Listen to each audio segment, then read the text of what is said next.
suis M. Jichi Abdallah, je suis le gérant de ANF Africa New Fuel, une entreprise que nous avons créée en 2017, fin 2017, qui a commencé à fonctionner en 2018. Et nous sommes spécialisés dans le traitement des huiles usagées et la revalorisation. Depuis la création de cette entreprise et bien avant, nous sommes déjà dans les huiles usagées depuis 2010, ce qui fait que nous avons une très bonne expérience. Et en 2017, nous avons créé ANF Africa New Fuel dans le cadre de la protection de l'environnement des huiles usagées sur tout le territoire ivoirien. Pour cela, nous avons de très bons rapports avec le ministère de l'Environnement et du Développement durable, qui est notre ministère de tutelle. Le ministère nous accompagne, Dieu merci, pour pouvoir nous aider à collecter le maximum d'huile sur toute la Côte d'Ivoire. Et en 2021, le ministère nous a pris un arrêté dans lequel il est recommandé à quiconque de collecter ces huiles-là uniquement pour les unités de traitement que nous sommes. Parce qu'avant, on avait une difficulté, il y avait une anarchie dans la collecte. Les gens collectaient ces huiles pour les utiliser comme des combustibles, sachant que ces huiles sont très néfastes pour la santé humaine, pour l'environnement. Le ministère a mis l'accent sur le fait que désormais, tout détenteur, tout producteur des huiles usagées doit payer 20 francs au ministère pour aider le ministère à pouvoir mener une traçabilité sur la collecte de ces huiles sur tout le territoire ivoirien. Après avoir pris cette décision, nous avons mis en place une politique qui permet à notre entreprise d'avoir des conventions avec toutes les collectivités territoriales. Nous avons commencé déjà, mais nous avons une convention avec la mairie d'Abobo, qui est pour nous un projet pilote. On est en train de mettre en place une collaboration de sorte à nous permettre essentiellement à notre entreprise de collecter toutes les huiles d'Abobo et empêcher quiconque de venir les prendre, ce qui nous amène à faire un investissement sur la commune en installant des récipients, des cubiténaires dans tous les garages. Et nous sommes en train d'installer une grande cuve de 30 000 litres dans la commune afin que quand la collecte a eu lieu, on puisse les conserver dans la citerne de 30 000 litres, à la suite de quoi nos moyens logistiques interviennent pour pouvoir les acheminer vers l'unité de traitement.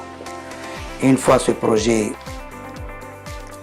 connaît une bonne réussite, nous allons l'étendre sur toute la Côte d'Ivoire, sur tout le territoire ivoirien.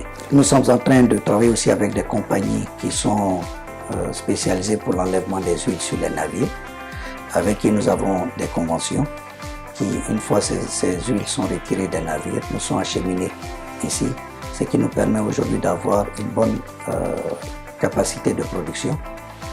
Et à la suite de toute cette organisation, il faut dire que nous avons essayé de moderniser l'entreprise et nous sommes dans cette dynamique continue de moderniser et d'apporter le meilleur à l'entreprise.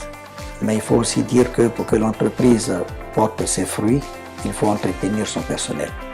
Nous avons mis beaucoup l'accent dans notre politique sur le confort de notre personnel. Tous les employés, aussi bien les permanents que les journaliers, puissent percevoir chaque fin de mois une enveloppe de 50 000 francs pour assurer leur loyer. Donc nous avons fait une cantine qui permet aux employés de manger sainement et de préserver une santé à tout le monde, qui nous permettra d'avoir des rendements satisfaisants. En plus de cette approche, augmenter ou bien permettre à tout le personnel d'avoir quand même un salaire qui lui permet de vivre dignement. Parce que j'estime qu'avec 150 000 francs, c'est pas facile de vivre avec la cherté de la vie aujourd'hui. C'est vrai que l'État nous dit de payer le SMIC, mais il faut quand même avoir un côté humain et que quand l'entreprise gagne, quand elle prospère, il faudrait que tout le personnel prospère avec l'entreprise. Cette idée est une très bonne idée que je pourrais encourager chez tous les autres entrepreneurs sur la Côte d'Ivoire et même ailleurs dans le monde.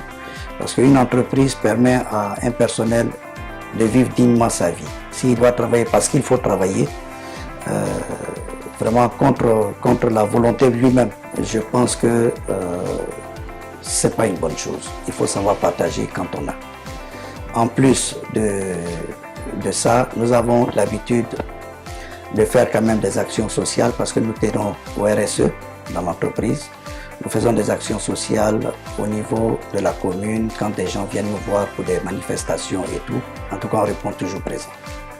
Maintenant, dans le cadre de l'environnement, il faut noter que nous avons une responsable HSE qui est en contact permanent avec tous les ateliers organisés par le ministère de l'Environnement, ce qui nous permet de savoir comment évoluent les nouvelles règles prises par le ministère et quelles sont leurs politiques en ce moment en ce qui concerne notre corporation.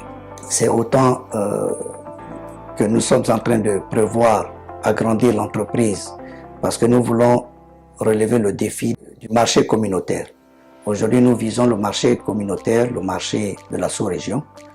Nous estimons que nous sommes capables au vu de la TPC, la taxe préférentielle communautaire, vendre dans la sous-région le Mali, le Burkina, le Ghana et empêcher que des huiles, parce que ces huiles en venant en Côte d'Ivoire ou en venant dans la sous-région, c'est un poison pour la sous-région.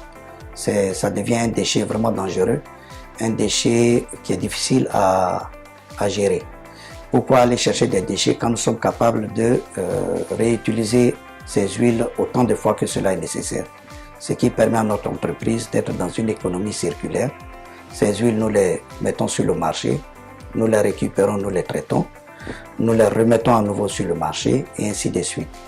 Donc nous travaillons vraiment avec l'administration de sorte à pouvoir nous aider à empêcher au maximum que des huiles recyclées nous viennent de l'extérieur. Ça, c'est un autre combat que nous sommes en train de mener. J'espère qu'on va y aboutir et ça nous permet de créer de l'emploi davantage dans notre région. Dans notre politique toujours de bien faire, de bien gérer l'entreprise, nous avons aussi mis la politique sur le genre. Aujourd'hui, quand vous regardez notre responsable des ressources humaines, elle est une femme. La responsable commerciale est une femme. La responsable du HSE est une femme. On a notre responsable logistique qui est une femme. Les dames qui préparent pour le personnel, il y a 2 dames qui préparent pour le personnel. On a aussi des dames qui travaillent au niveau des conditionnements, ce qui fait qu'aujourd'hui nous mettons vraiment l'accent sur le genre. Tout ça pour pouvoir répondre convenablement à une gestion saine de l'entreprise.